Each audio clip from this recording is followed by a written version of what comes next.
Welcome into the DNVR Avalanche Podcast. We've got AJ, we've got Biggie, we've got Rudo coming to you live on the day Cale Makar wins his second Norris Trophy.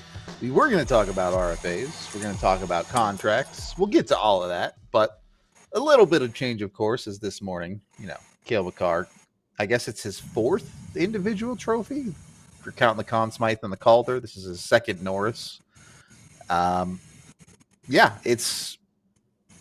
Look, no one here should be surprised. Everyone knew Cale Makar was winning this trophy. This was, by game 70 of the season, it was pretty much wrapped up. Makar hitting the ridiculous 30-goal mark. Makar running away with the point lead of all defensemen. It's completely deserved that Cale was, obviously you're never going to win a trophy unanimously, but what was it, like 176 first place votes out of 190? Ridiculous numbers. 15 of 191 ballots did not have Cale Makar first place. It was a dominant win for him. And all of those 15 had him in the top three still, so it's not like... Yeah. This is not like a couple years ago when Nathan MacKinnon lost out the Hart Trophy just barely to Taylor Hall and 5 people didn't even have him on their ballot. Yeah. And I remember messaging one of them and he just was like, "Oh man, I just forgot about him." And I was like, "How? You what? How do you just forget Nathan MacKinnon on your ballot? What?" It was wild, right? That was a wild... None of that happened this time. It was easily deserved, and that's with a lot of love to Zach Werenski, who was awesome. But unbelievable year. Yeah, he was fantastic. But you look at the statistical dominance of Cale Makar this year. First in goals, assists, points per game. Second in even strength goals. First in power play goals, power play points. Shorthanded goals. Second in shorthanded points. Second in shots on goal, and third in time on ice. And you know who the other guys were that were ahead of him in time on ice? Zach Werenski and Quinn Hughes. Yep. These were for my money, these were the 3 runaway guys this year. And honestly, voting even reflected that. There's a giant gap between Quinn Hughes in 3rd place and Josh Morrissey in 4th place. A giant gap. So not a single first place vote to anyone but those 3. Right, and Quinn Hughes got 2 first place votes. Zach Werenski got 13 first place votes, and that's the best season of his career by a mile. And Cale Makar was just that special during the regular season. He ran away with it, and he completely dominated. He earned it. It sucks that didn't translate into the first round of the playoffs, but it's a regular season award. It is what it is. But that was it was great to see. I loved Devon Toews getting a 4th and 5th place vote. I especially loved that those 2 votes did not come from the Colorado contingent of voters. There were 5 Colorado voters, and those votes did not come from them. Good on those 5. Well, I like it. And what does it tell you? Yesterday was what? Lane Hutson, the Calder? Back-to-back defenders, right? Obviously, Norris, best D. Both Hockey East. Not a big deal. Not a big deal. I'm just saying Hockey East products. UMass Amherst and PU. Not a big deal. Oh, and Lane Hutson following the Cale Makar path. Cale Makar won the Calder Trophy and finished 9th place in North voting his rookie year. Lane Hutson does the exact same thing. There you go. He might have put a hit out on Macklin Celebrini with that injury, but sure. I guess Celebrini's also from Hockey East, so I can't talk. It's there you go. But here's listen. I love Lane Hutson, but I love Macklin Celebrini, and it was like a landslide too on the Calder, right? And Macklin was hurt, but not that much. It was at the start of the year. He missed like 8 games. It wasn't the end of the world, but that's how good Lane was. But here, and again, I'm not downplaying because I think Lane should have won it. They're both outstanding. But here's sometimes we talk about the West Coast and East Coast, but you know what I mean? There's a lot of people that are dead asleep in the East when Macklin's playing his games too. You know what I mean? So, and I'm not saying he would have won because I think Lane should have won. I think that was the right pick. But sometimes we talk about the East Coast, West Coast bias, right? That's a good example right there. I certainly, in the world we live in, it was Lane Hudson. I couldn't deny that he deserved that thing.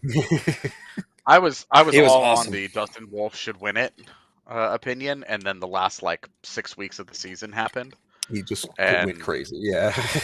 Yeah, well, and Wolf struggled in February and March. Calgary sort of slowly faded from the playoff picture, and Montreal snuck into the postseason. Yeah. I think that the increased visibility of Habs games down the stretch as they were trying to make the playoffs, and how exciting their games continued to be, and how lovable that team ended up being, and Hudson just was pouring in points.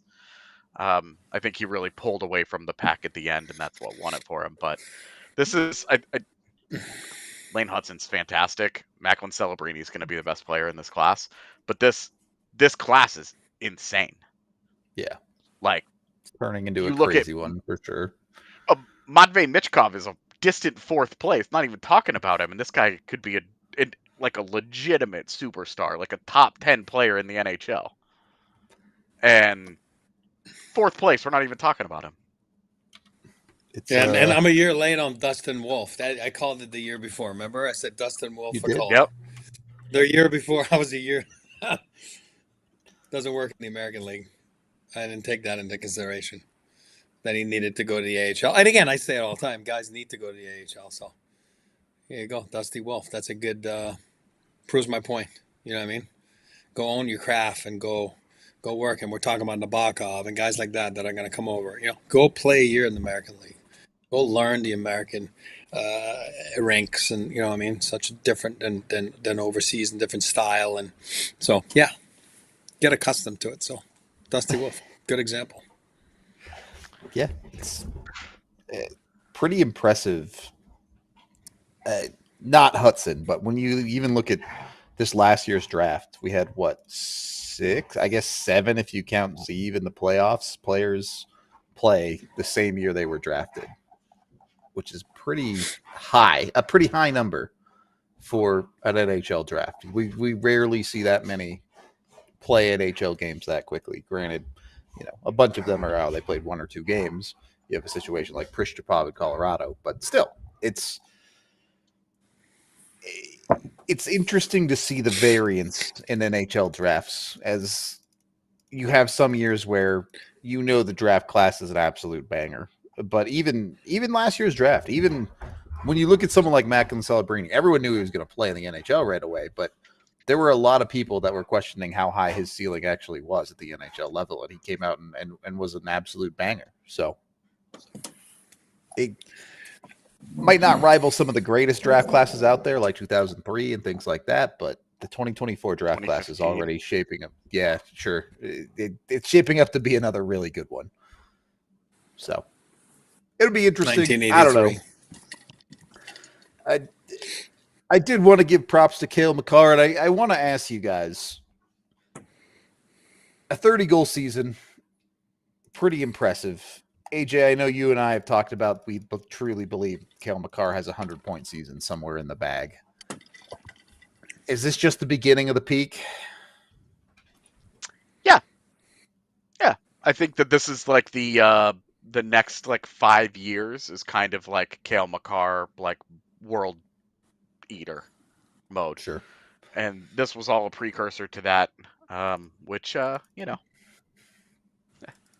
luck. Is there some MVP votes maybe in his future? Oh, for me, I think he can win though. Absolutely. In my book. That's the guy. He's the most, again, I'll say it again. Got to pick one player, build a franchise around. That's my pick. You know what I mean? So that's how much I value him. So could he win the MVP in the regular season, not just the playoffs? Absolutely.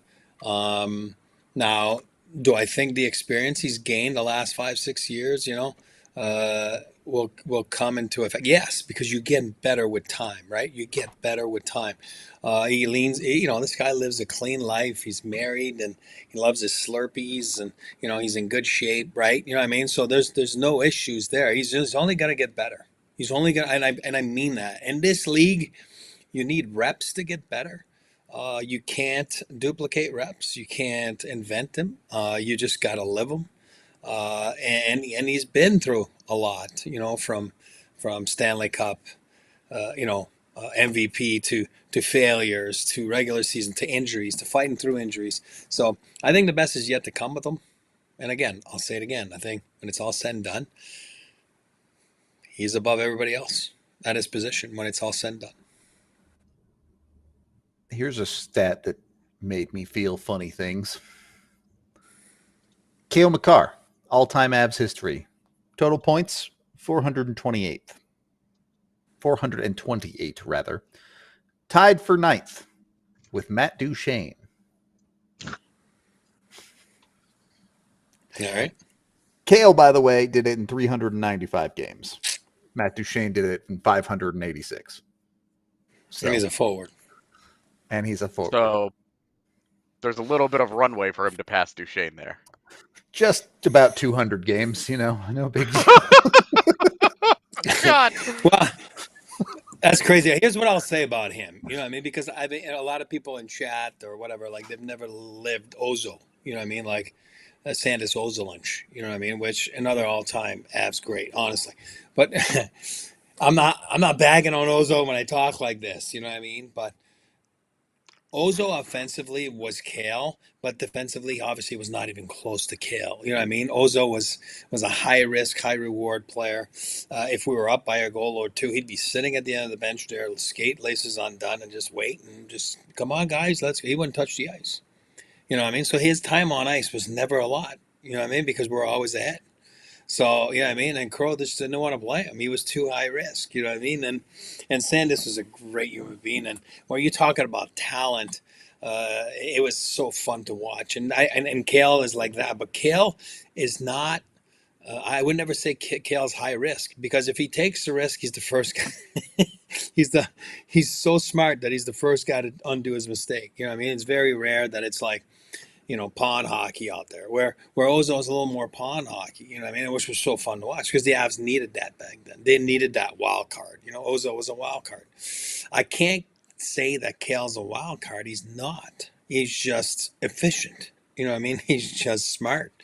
So, but it's kind of fun to watch him play. And I think, like I said, I'll say it again, I'll double down on it. The best is yet to come. Just for the record, Makar, the only Avs defenseman that has played a qualifying amount of games in their career to be over a point per game. No one else even comes even close. The second highest producing defenseman in Avs history was Ray Bourque, who was at 0.77 points per game. Then Ozo at 0.76. Then a fourth, Devon Taves at 0.65 in Makar's partner there. So. Did Ray do it on purpose at 0.77? Yeah, maybe. I'm not getting a point tonight. I'm just going to stay there. Had to map it out just right. Hard stop. I'm good. I'm good. We're good. I don't need to go back.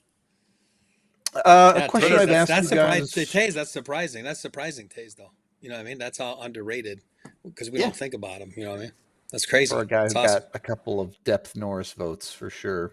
Probably would have quite a few more if you were talking about purely defense, but that award doesn't exist. So, for the record, Sandis Ozolinch in the postseason, 0.79 points per game. Devon Taves, 0.74.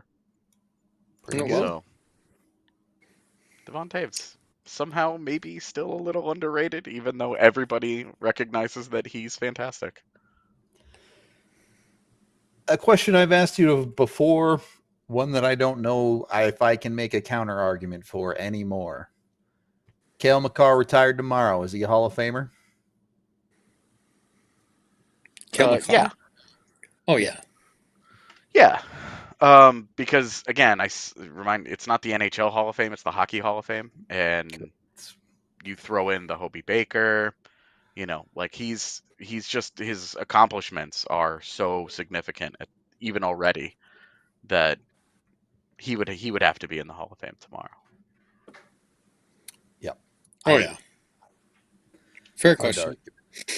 I mean, I think you could have made a case for him before this season, and now it's borderline undeniable. So, yeah, 14 defensemen in the NHL have won multiple Norris trophies. Cale Makar did it in his first 6 seasons. Pretty good.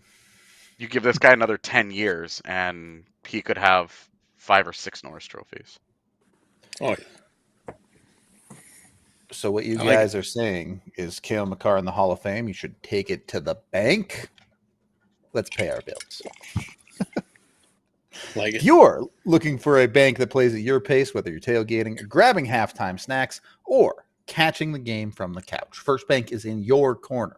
With their secure, easy-to-use mobile banking app, you can check your balance, split the tab for stadium nachos, and stay on top of your money anytime, anywhere. It's like having a financial MVP in your pocket. And here's the play that pays. You could earn $300 when you open a new First Bank checking account. You can use it to score tickets to the Nuggets, the Avs, the Rockies, or whatever keeps your game day going strong. First Bank makes managing your money feel like a win. No games, just solid tools to help you stay in control right from your phone.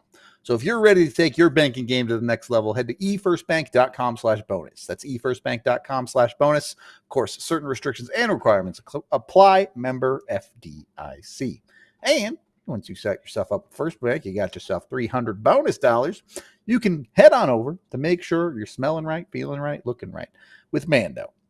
Mando, men's body deodorant brand that just wants to make you smell good, feel good in all of the more colorful parts of your body, whether that's pits, belly buttons, balls, butt cracks, grundles, and more. Their scents are geared toward men with options like bourbon leather, Clover Woods, Mount Fuji, and Pro Sport. So go check them out today. Of course, they're a fantastic product. If you haven't gotten in with them, you can get their starter pack, which will give you a gamut of all of their products, which includes a full deodorant stick, a cream tube deodorant, and 2 products of your choice, which include things like other deodorant options like wipes and other cleaning products. So make sure you're getting with Mando to clean your whole body today. It was even created by a doctor who saw firsthand how normal BO was being misdiagnosed and mistreated. So they know what they're talking about. Get that Mando starter pack. It's perfect for new customers. You can get $5 off that starter pack for our listeners when you use code DNVR. You also get free shipping with that, and it equates to over 40% off your starter pack. Head on over to shopmando.com and use that DNVR code. That's SHOPMANDO.com today. Use the DNVR code. Let them know we sent you over there so you can smell fresher, stay drier, and boost your confidence from head to toe with Mando.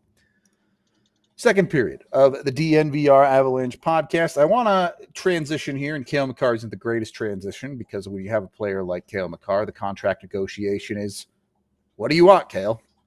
And he says some numbers, and you just say, okay. And that's the end of that. You're done here. Okay. I have nothing to say. Okay. If he asks for a 1-year, $18 million deal, I'm saying no, but we're at least talking. Look, Cale, I hear you on the money, but you got to give me a few years, okay? God, that'd be... How about I give you ownership? Something, you know? Whatever you want, son.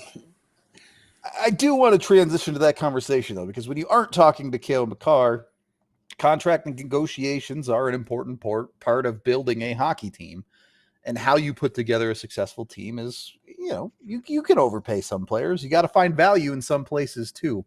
And I know you're kind of been on this train for a little while, especially in the rise of the modern NHL.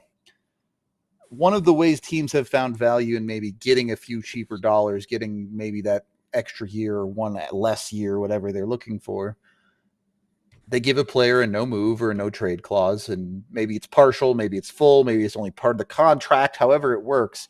But certainly nearly every significant contract seems to have some sort of clause in it these days. We've seen the Avs use it plenty. If anything, it just makes the contract negotiations more complicated because it's another thing to figure out, right? Well, here's what I'll say, and I'll rewind the tape a little bit, a few years back, and the apple doesn't far from the tree, right? My dad was pretty stubborn, like I am. Like I say all the time, I'm still mad the red line was taken out for 2-line passing. Again, I'm a purist, So when those things came out, I hated it. Because I've always felt that being a hockey player, I don't care about other sports. Being a hockey player, trades are part of it. Your salary's pretty good, and it's part of it, and you get to deal with it, and that keeps you on your toes as an athlete. We always talk about or players always talk about like, oh, I'm underpaid. That's crap that I can't renegotiate, and But what about when you're underplaying your salary? What about, we never say that. Oh, you owe the team money. You know what I mean? So I feel that those no move clauses and kind of took away a little bit. I think it gave a little bit of, not that being comfortable is okay, but you know what I mean? Like, you're not on your, it's like, oh, who cares? You know what I mean? Like, I have a no trade. So it's like, what are they going to do? And I hate that feeling. And I'm not saying that's the cause of those things, but it certainly is part of it. I never believed in them. I've always been against them. Again, as a player, they were just coming out when I was playing, and it was like, again, I would have never been granted one. But again, I'm stubborn. I would have been like, I really don't care about it, honestly. I really don't care. Like Ryan O'Reilly, I think he went down that path. He's like, I don't care. I don't need it. Right now, I'm talking about his last deal, right? With Nashville. Maybe I'm wrong. But I just feel that they take away from your presence with the team. And I feel that as a team, where do you draw the line? Like, who do you give? Again, Miles Wood. I'm not bagging on Miles, but doesn't he have a modified no trade? Like, doesn't he? Yeah, Yep. that's what I'm saying. Like, all right. If you have a franchise tag, like, or something, like a play, all right, I get it. You're allowed 2 per team, but is this where do you stop handing out the cookies? You know what I mean? And then I feel that as a team, whenever you go see someone that's got one of those things, and it's happened to me when I was working with the Avs or whoever I was working with, and it's like, um, oh well, he has that no trade, so we can't really do it. Then you go see the player because you're like, well, I understand he's got that and he's earned that right. I get all that. I'm not against it, but it's like, well, you're still going to go see the player. And you're going to be like, hey, listen, I know this is not on your trade list, but we want to trade you to whatever, Team X. And, obviously we're coming to see you. So you're still going to go see the player. And yes, does it happen that the player says no? Oh, yeah, it's happened to me. It's happened to, teams that I've been part of. And then it's happened where the team's like, yeah, whatever you want. I mean, honestly, this is not working out. And this is for the benefit of my career. I see it. It's going to work out better for me. I'm not playing here. You clearly want, But right away, if you're going to see the team, you got to be ready that the relationship might sour. It very well will sour. You know what I mean? Because now you're mad that he didn't waive it. Now they're mad that you came to see them. So it just creates so much crap. So I'm not a fan. All this to say that I believe it should be limited to 2 per team or whatever it is, and you move on. And at the end of the day, it just complicates things, and it's already so complicated right now with the CBA and the salary cap and all the crap. You don't really need to add that to it. So that's my point. Certainly not getting any less complicated. Yeah. The Avs have 9 forwards under contract right now. Or I'm sorry, 12 forwards under contract right now. 9 of them don't have trade protection. Martin Necas and Jack Drury, both of those deals were signed by the Carolina Hurricanes, and Parker Kelly. Every contract that the Avs have signed is a player that they gave no trade protection to, even if it's limited. Like Logan O'Connor, Miles Wood, it's limited, right? Like it's 6 teams is not very many. It's basically don't trade me to Canada. Yeah. And then on defense, you have 5 defensemen signed. Cale Makar and Keaton Middleton are the only ones who don't have trade protection. And Scott Wedgwood also does not have trade protection. And again, a deal that the Avalanche did not negotiate. So this has been a major, major, major change in Colorado's negotiating stance since Chris MacFarland took over. MacFarland gives out no trade clauses to everybody. Even if they're like 6 teams is not a ton, but that is 6 teams that you have to do extra work with, that you have to call up and be like, hey, he's on the list, and then you have to talk to the player, and the player could just be like, no. So this is the thing, because under Joe Sakic, the Avs didn't really give out no move clauses of any kind. It was very rare. And under My CMAC, guy. all of these. It's Every the contract. league, the whole league, basically. I mean, it's But crazy. the Avs are an extreme example of this. The only contract that they have, the only contract that they have signed at the forward position that does not have trade protection is Parker Kelly. Oh, Like Parker. a guy that didn't get a qualifying offer last year and took a second year. It's crazy how many of these deals ultimately end up with some sort of trade stuff in it. And, like Ross Colton had like a full no trade clause the first 2 years of his contract. And It's crazy. For me to think. Right. It's crazy for me to think. Right. Different And era. like a full no trade clause. Like Brock Nelson, 33 years old, very accomplished player. I can understand why that guy has a no trade clause, but Ross Colton getting one for 2 years, like a full on no trade, and now I don't remember what date it was that it switched over. It might have been like July 1st, but it is now a modified no trade the last 2 years of his deal. So like things like that happen, and like they inherited a no trade on Charlie Coyle. Right. So it's virtually every contract too. Like Jonathan Drouin's last deal had a modified no trade on it for his 1 year contract. It's where it's at. I know I'm not. I just don't. Again, I'm being honest. It bugs me. It does. And I'm being honest. If I was in today's world, and I was a good player, like honestly, I would be like, no, I don't give a rat's butt. Honestly, you want to trade me? Trade me. That's all right. That's part of it. You know what I mean? Like I don't get it. I'm a little surprised. Maybe you've been in the front office too long, because I get it totally. I wouldn't want to uproot my life, especially like Brock Nelson, who the Avs gave for the first 2 years a full no trade to of this new deal. Yeah, dude's got 4 kids. He doesn't want to uproot his whole family's life because the Avs decide they're tired of him. Like from a player perspective, I totally get pushing. But like a but that was my point earlier. Even if you have it, you can still get moved or traded. You know what I mean? That's what I'm trying to say. Like it doesn't make sense because you're going to see the player it's not working out, and the guy's going to be like, "Oh yeah, you're right."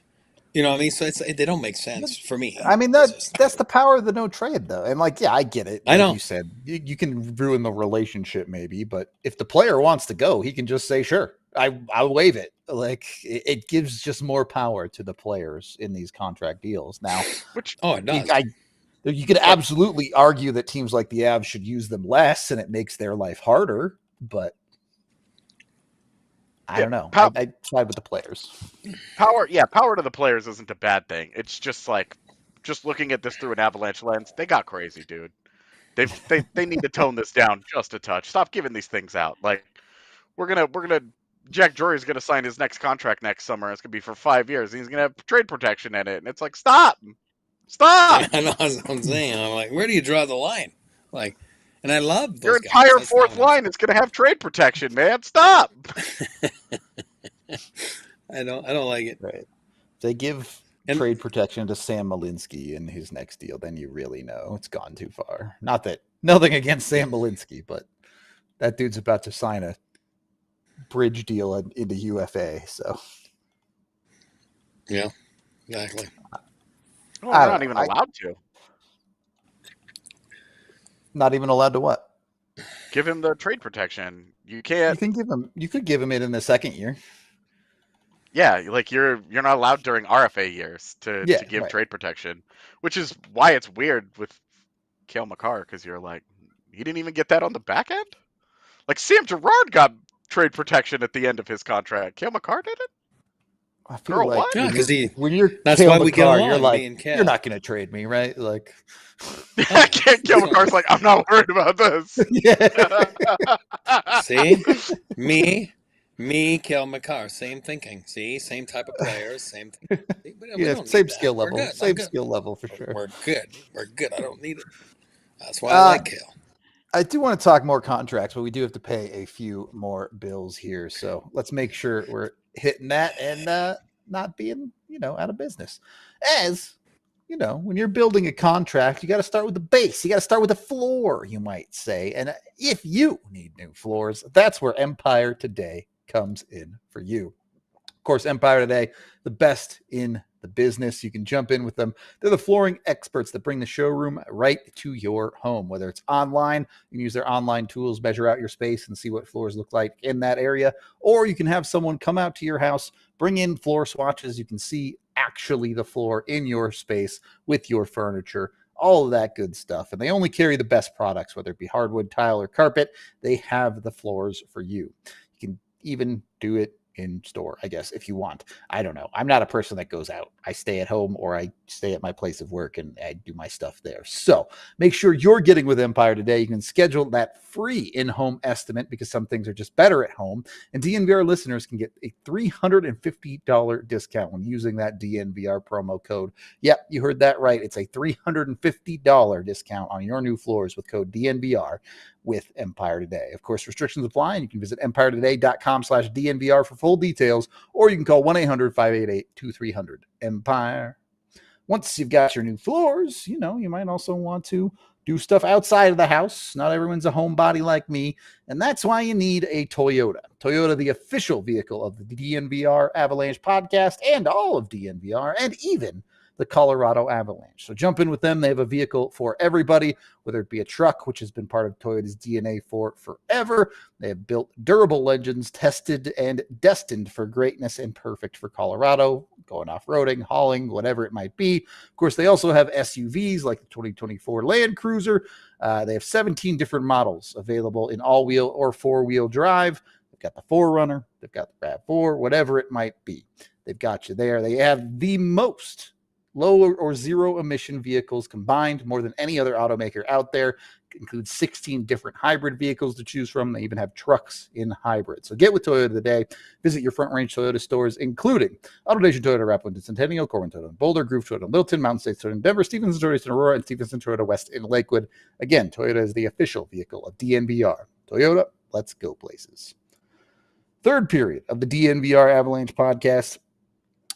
I want to talk contracts just generally, and we don't even have to get too complicated because I think there's a lot of misunderstanding of how contract negotiations work in the NHL on a basic level.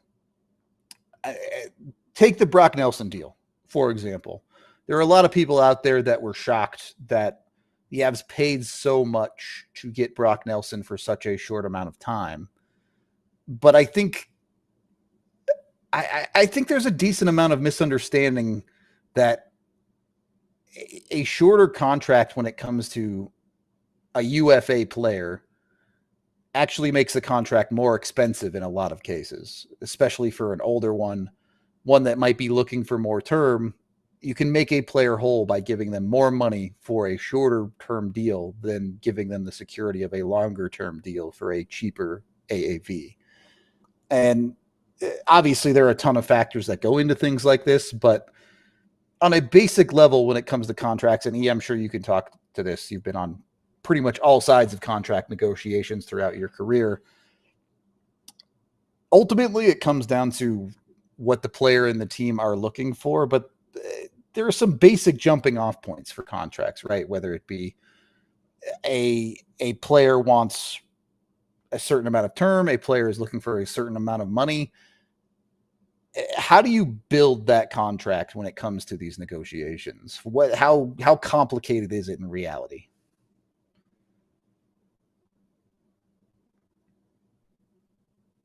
You're muted, it seems. Oh, Tiff. She's like, I'm going to shut his yap. Come on, Tiff. Here's what I'll say. Boy, where can I start? Hold on. Let me get off this thing here. Like Wi-Fi is like, there you go. There you go. Should be better now. First of all, the player has a lot to say in it. I don't care what people say when they go, oh, it's his agent. It's his agent. You know, the player has a lot to say in this thing. Are there agents that are more complicated than others? Absolutely. Do the front office get along more with different agents than other ones? Absolutely, and that's every team. I mean, it is. It's a fact. Um, it's a fact of life. Deals are easier to be made with some guys you're comfortable with, and there's some that you're like, oh God. In real estate, people are like, oh man, I'm not dealing with this dude. You know what I mean? It's complicated. So when it's complicated, my history has always been. Look at Marty right now. It's complicated, and it stays complicated. I think that as a player, you're going to go in there and you're going to be asking for, your worth, and your worth is in your mind always higher than what the team thinks is, right? Because it's the opposite, right? You're trying to show that you're worth this much, and the team's trying to slide you in under the salary cap thing. That's like, oh no, you got to be below this thing, and then there's a scale within the team where they feel that you're the third best winger or fourth best winger. So there is a scale internally. There is, or else you know what it would do? Unhappiness. And people were thinking about this Miko thing that McKinnon and there is a hierarchy. There is. I don't care what they're going to tell. People are going to say no. There is, 100%. And if there's none, you have an unhappy locker room. That's how it works. I'm just being honest. So you have to see where you fit. You have to see where AAV wise you are and where term wise you are. And if it aligns with the team and that's what they want, and then right there, you have to be on the same page. And sometimes you hear, agents or GMs talking, and they'll be like, oh my God, let alone we're not on separate world. We're on different planets. And it's true, because you might be coming in hot at a certain AAV that you think as a team is like $3 million too high to what you're trying to give. And that's when you have to go after that and figure things out, and get to work with the agent or whatever and be creative, because some guys and some agents aren't just going to back down sometimes. And I get it. They're there for the benefit of the player. They don't care about the team, but somewhere, somehow, in order to perform, you have to know where you stand within your team, where you can get to, how comfortable you are as a player, who you're playing with.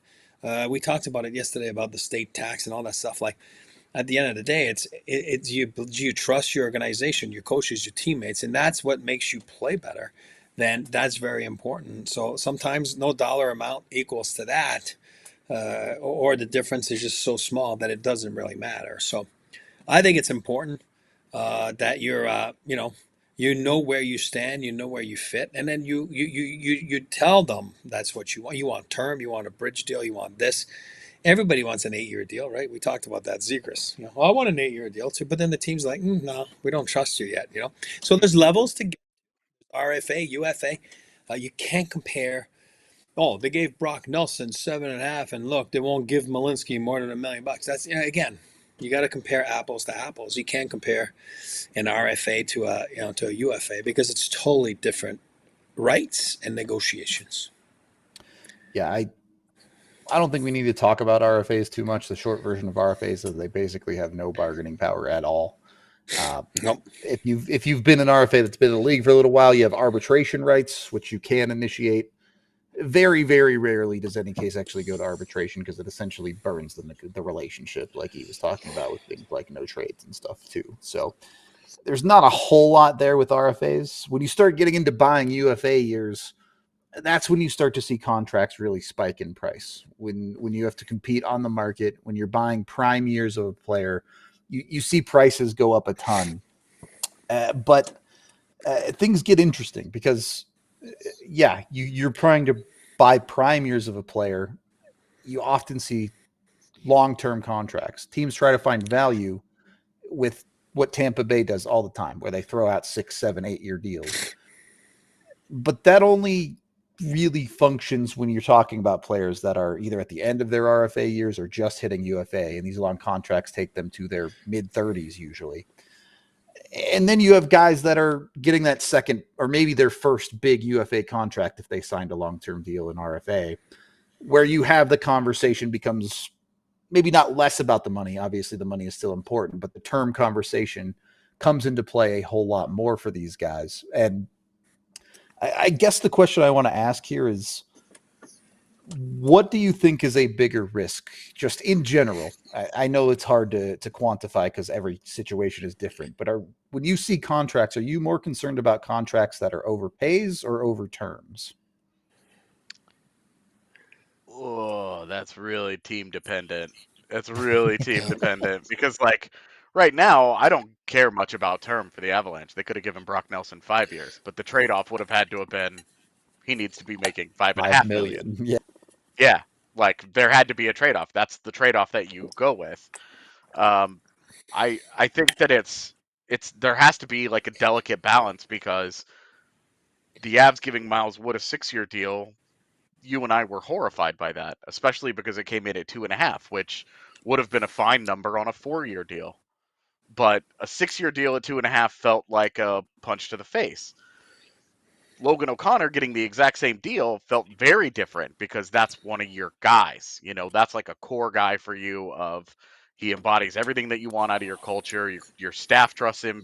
Your leadership group trusts him and loves him. Like very easy, right?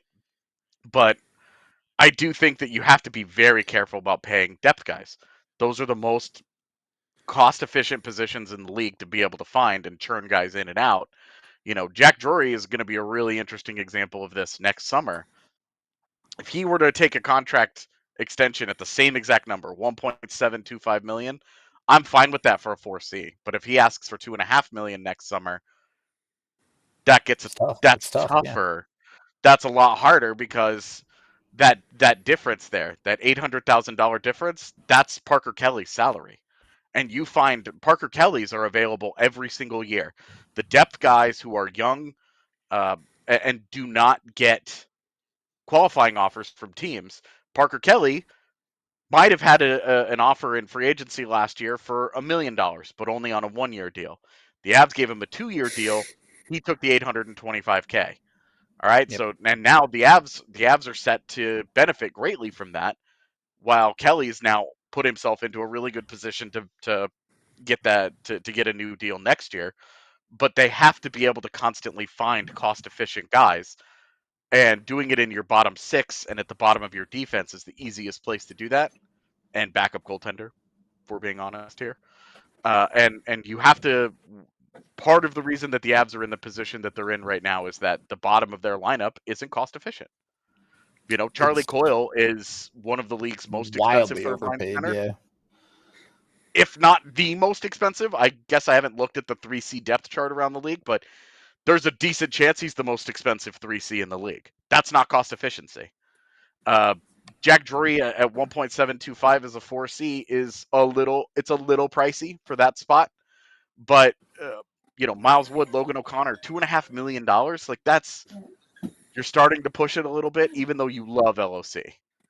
He does It's so many things for you. You love that. And Ross Colton at $4 million, there's a reason that Eric and I have talked this entire offseason about they're going to trade $4 million guy, and it's because those are the ones that kill you.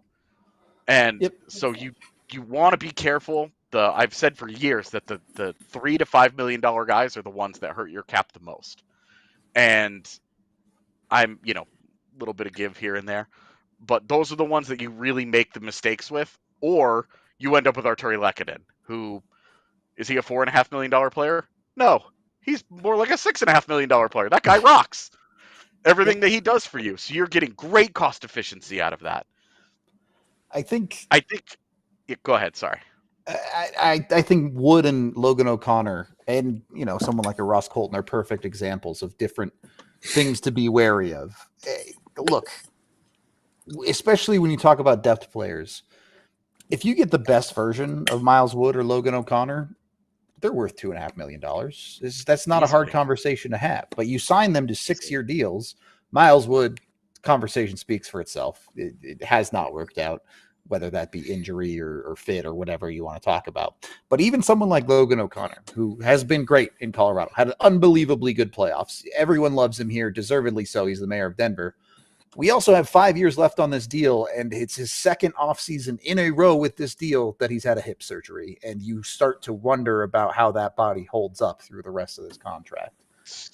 He has 6 years. His contract hadn't even started yet. He's got double hip surgery. He's got double hip surgery going into the 6 years. This contract runs through his age 34 season. He's got 2 hip surgeries going into it. Like, tough, you man. have to be. Logan O'Connor is great, but the Avs are banking on him aging well, and he's got 2 major hip surgeries already before he even hits age 30. I know we're all over 30 years old here. We could tell you notoriously, hip and back injuries It don't age get wonderfully. better. Yeah, it don't get better. They age wonderfully. It's And it's the part of your cap sheet that you have to be very careful with, because you're going to have up and down years from guys. And a guy like Miles Wood and frankly Logan O'Connor, if he has a down year, that $2.5 million hurts you, because you're not asking a guy to do a ton to justify that kind of contract. But he signed that contract because there's a ceiling there. There's a limitation to his game. And if Logan O'Connor busted out and became a 35-point player every single season of that contract, it would be insane value. It would be a wonderful value. But it seems pretty unlikely. And when you have a year like what Miles Wood just had, because his first year in Colorado, it had its moments, right? It was a little up and down, but 26 points in 74 games at $2.5 million, it's fine. It's fine. There are pockmarks in his game, but he won you game 1 of the Dallas series because he did the one thing he does very, very well, which is skate really fast and, create breakaways, create a little havoc. Then his follow-up year, he had 8 points in 36 games and had a back injury that he even admitted might haunt him for the rest of his career. Big concerns here. Very different feeling. And what I'm saying is, the point that I'm trying to get to that I'm not doing very well is there isn't a lot of room for those guys to have bad years and still be like cost-efficient players and guys that are contributing to your lineup in a way that you want. The Martin Netjes at $6 million, man, you go out there and you put up 70 points and you're fine. You're fine. You want to put up more like 90, but that would be plus value. Yep. These bottom of the lineup guys, you have to be careful. It's why you have to be very careful about giving out a lot of term to those guys. Do I think Minnesota was a little bit silly to give as much money as they did to Yakov Trenin last summer? Yeah. I don't think that Yakov Trenin is a $3.5 million player, but at 4 years, when they have tons of cap space, they can live with it a little bit. And by the end of that contract, we'll see what world they're in. But that's 4 years is about as long as I want to give a deal to a bottom 6 guy, especially a hard 4th line guy like Trenin. That is too much money for him. I bring up some of these concepts, and I want to touch on a couple of other mistakes that I see happen all the time, because our Roast My Rosters are coming up sometime in the next 2 weeks here before the draft. Number one, you can only give bonuses to an ELC or a player 35 and older. The vast majority of NHL contracts, you cannot do bonuses. So don't try and cheat with that. Outside of a signing bonus. Yeah, signing bonus is not you a mean bonus. performance That's just bonuses. part of the AAV. Yeah, correct. Number two, you cannot cap circumvent. You can't sign a guy to an $8 million deal for 1 year and then 7 years of $1 million. That is not allowed. You can only have a variability of 25% year over year on any contract. And you can only have a maximum variability of 1 year to the lowest year of 60% of a contract. Yeah. So it's not the NFL where you backload a contract or you front load a contract, and by year 3 of a 6-year deal, the guy makes $4 million or something, and you're like, okay. It does not work that way in the NHL. No. That is. I just wanted to add. Yeah, go ahead. And I wanted to add about, you were talking about Lecky. Yeah, when I say $4 million guy, I don't count him in, because you like you said, you should be at 6.5. So I don't count him in. That's why I skip over him. It's an anomaly. Is that what you call that? Anomaly. Yeah, he's a huge value for you, and that's what you want to get. Ross Colton as a 3rd line wing is not at $4 million is not really cost efficient for you. That's not value. Yep. Yeah. Okay. Let's shift gears and talk RFA market a little bit here. We've established this before. The Avs can't offer sheet anyone, so any RFAs that the Avs would be looking at are either trade targets or non-qualified players. That being said, there are plenty of potential targets in that market. We've talked before on the show about guys like Paterka, guys like Rossi, plenty of others on here too, McTavish. But then there are some other ones. We've seen Matthew Nyes' name out there quite a bit as a potential RFA market guy. There's a ton of other guys on this list. I don't want to go through all of them, but I am curious what some of the names that stood out to you guys as potential targets in the RFA market that you could at least dream on the Avs being involved in. I guess I'll go first. Just because you guys know I've always got a list hanging around somewhere. One of them, I don't know about the availability. I don't know if these guys are actually, like, if their teams are actually want to bring, but old friend Connor Timmins, bring him home, please. I'd be happy with him on a third pairing if he could stay healthy. Yeah, and move Sam Malinsky up to a second pairing. It's a little iffy at that point. There's more work to do than just going out and getting one RFA defenseman. For sure. Nick Robertson out of Toronto is a guy that he wants out. Every time I watch Toronto, I think this guy's a pretty good player, but just can't seem to break through and consistently get ice there. I don't think this is a Colorado conversation, but I'm curious what happens with Maverick Bourque in Dallas. Dallas has so much work to do. Yeah, exactly. And I wonder if Bourque is either an offer sheet target or is a kind of a throw into a deal, to like a big deal that they try to do. It wouldn't make a lot of sense for them to move him, but Seattle and their situation with Riker Evans, who I've always really liked, and he had a really solid season. They kind of need that guy. The Avs kind of don't, but I just like him, and I never really know what the hell Seattle is doing. So, and I think the big name here that might be Avalanche related, you can at least talk yourself into being Avalanche related, is Keandre Miller. I don't. The Rangers are doing things. This whole Chris Kreider to Anaheim thing, I don't really know. We're supposed to talk about it today, but Makar won the Norris, so.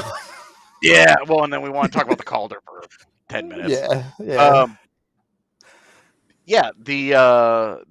Keandre Miller, fits Colorado in a lot of ways, but I don't know what his price tag is going to be. The acquisition cost and then the contract might be not great for that could be combination there. These high end RFAs, like I don't. Ryan McLeod made a lot more sense until Brock Nelson's contract, right? Like until they re-signed Brock Nelson, it kind of takes them out of Mason McTavish land, right? Like it just doesn't make as much sense for them to invest in that position anymore. Yep. So that's kind of where I am. I know I've always been a really big Jack Quinn fan, but there are real problems in his game that his game has not matured at the NHL level the way that I was hoping it would. Really good goal scorer, but the rest of his game is enough of a problem that I don't want to see Colorado lean into that. Just not what they need, like they don't need to be messing around with that. Doesn't make any sense. And people and everybody always says, "Oh, offer sheet, the guy." We all know where the Avs are at with the offer sheets. Obviously, Rudo said it, but but it's offer sheet. It's not that easy to offer sheet. There's a lot of rules. There's a lot of stuff. And last year Edmonton was in a freaking bind. They were stuck. They were in a corner, and in St. Louis decided to do it, and then it made sense because they couldn't match. At the end of the day, if you're going to do an offer sheet, you're always going to go higher, right? Because why would you do it for not very high? So look at Kotkaniemi. right? And then you go too high, and then you're like, all right, you take him then. And look, he's probably going to get bought out, right? I mean, because he's not that type of player. So it's not always that easy. But again, you're talking about Parker Kelly and those RFAs and stuff. It's like the guys that don't get QO'd, then you give them the 2 years. Guys like somebody's talking about Lundestrom. I don't even know if Lundestrom is at that level now. Like, I don't think he's. No, I'm not saying the F should take him. I'm saying he's the typical guy that won't get QO'd. You know what I mean? Probably. Yeah. Right. So you're looking at that. And that's what pro scouting is, and you have your list, and the guys have been looking at their teams and their list all year long, and say, cross my fingers that he doesn't get QO'd. And you know what I mean. So those are more realistic than obviously offer sheets, but it's all there, and you can get better if you just got to get to work, and you got to grind at it daily. You just got to grind. It's a grind. It's a grind. Yeah, it's absolutely a grind. When you're talking about unQO'd guys, you're talking about, I don't want to sound negative, but you're bargain bin hunting at that point, right? You're talking about players that teams aren't even willing to give $1 million to a lot of the time. That's right. So there's that side of it. And then I think AJ brought up a good point when he was talking about Dallas.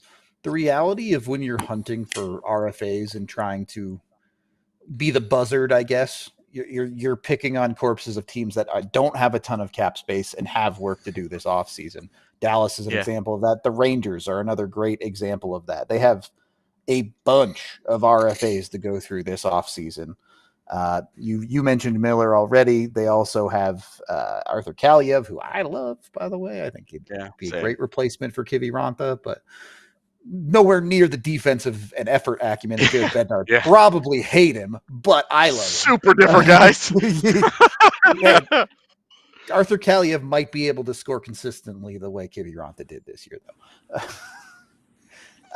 But Rangers have a ton. Kaliev, Willie Coyle, Cooley. I don't know how to say his last name. Will Cooley. Matt Rempe. You mentioned Miller on the back end. They have a couple of other defensemen as well that are of less stature. Those are the types of teams you look at when you're like, hey, maybe we can snag an RFA off of these guys for cheap. Or maybe there's a guy here that they're not going to QO that we can definitely not tamper with to get a contract. This is your list, though. We're looking at this big RFA list. These are the guys that we're talking about. When some of these guys aren't going to get QOs and they are going to go into free agency, that's going to give it a little bit of depth.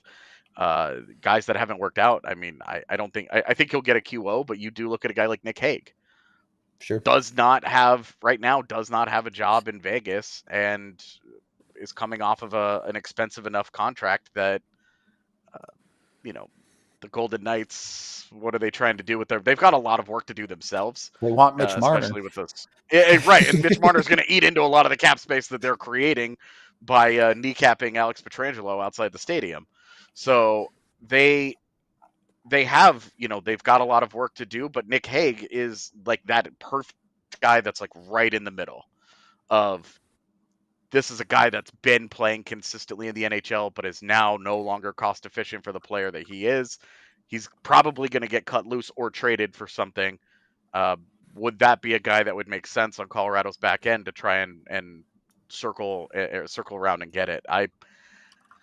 For me, the answer is no. I know that Eric feels differently about Hague, but it is the kind of guy, though, that you are looking for and saying, hey, maybe. And, my longtime Bay, John Beecher, please don't QO him. Bring him to me.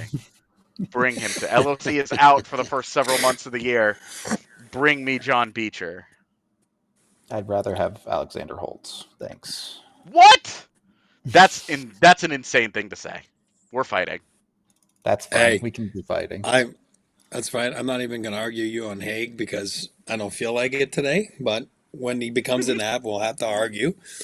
But look at Ian, and look at Ian's comment right now. Read it out loud. Tiff, put that thing up there. I'll read it out loud right after we head into overtime. So the conversation continues online at DNVR.com. We'll see you there. Ian says, man, hang on. I can't read it through this graphic. Man, people who don't like Girard would really not like Keandre Miller. There you go. And he's a lot bigger. That's the So, thing though, that's is all I that say. if you put all of Sam Girard's weakness in a bigger body, I think there is a section of Avs fans that would still be happy because they're obsessed with size. It's just perception. And Yeah. exactly, and it's interesting. I don't know if you guys ever watched the TV show Superstore. It's a comfort show Like for me. It's very very little. funny. Yeah. They have an episode in there where they're trying to figure out healthcare, and they're running into like why healthcare is such a complicated problem on the large scale. And one of the guys just goes, "It's simple.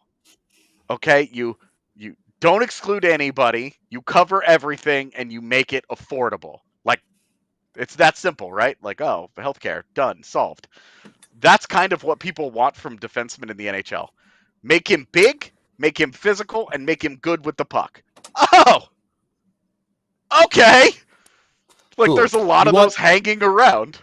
You want prime Victor Hedman. You want every defenseman to be prime Victor Hedman. Exactly.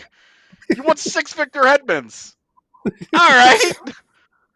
Like even it's just a really hard balance because you do have a guy like Keandre Miller who's a great skater. He has great size, great natural traits.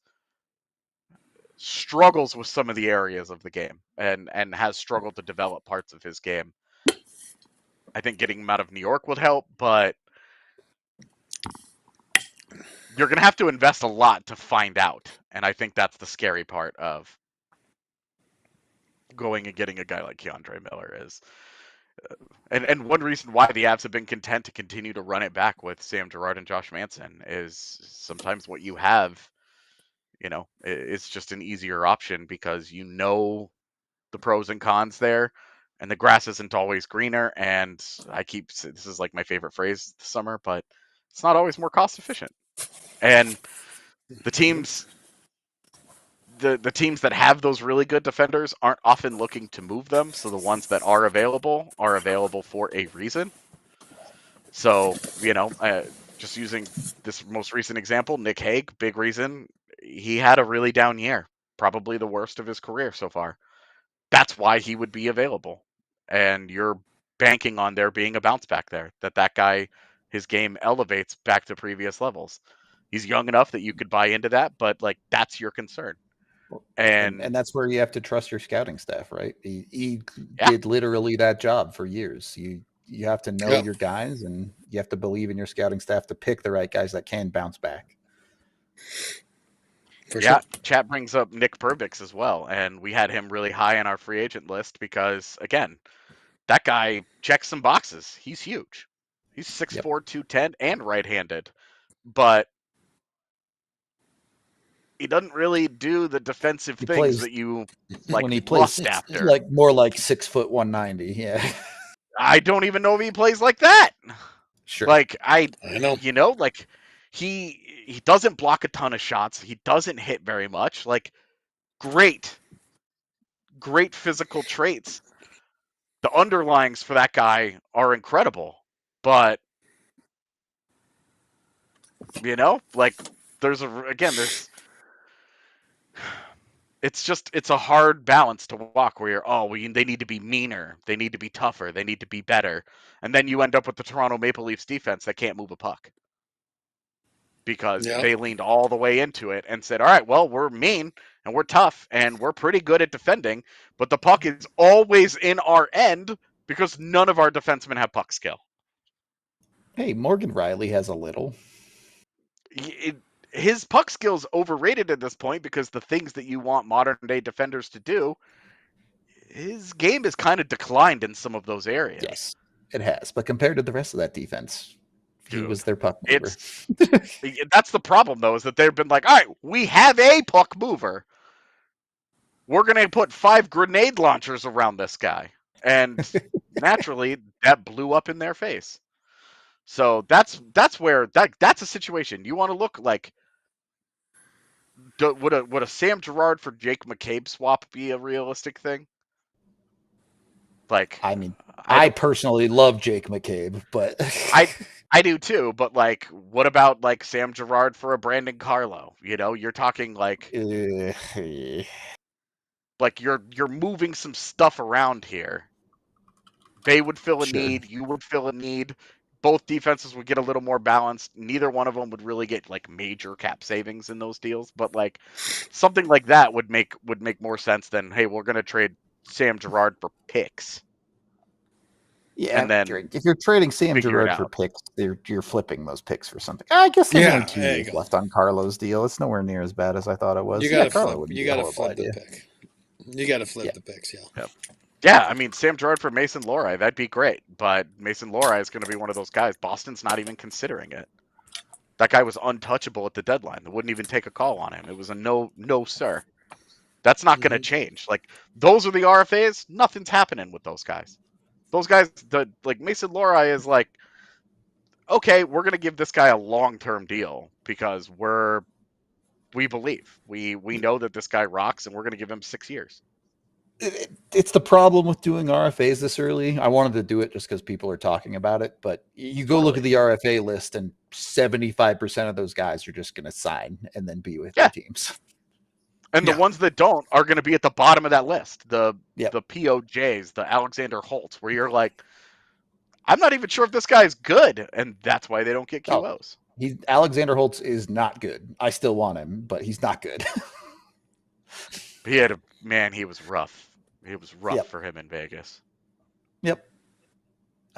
Anyway, any final thoughts on RFAs before we get out of here for the day? I'm good, my friends. All right. He's the only one of us that's been in. I guess technically we've all been RFAs. We just went unsigned, unlike E. So I always got Q out. Hey, that's way more contracts than I got. We are out of here for the day. I guess we'll talk the Chris Kreider situation tomorrow because that one is interesting to say the least. Maybe it'll be resolved by then. Yeah, maybe Anaheim will get the deal done. I don't know. Lundstrom's just not likely to be available, Cujo.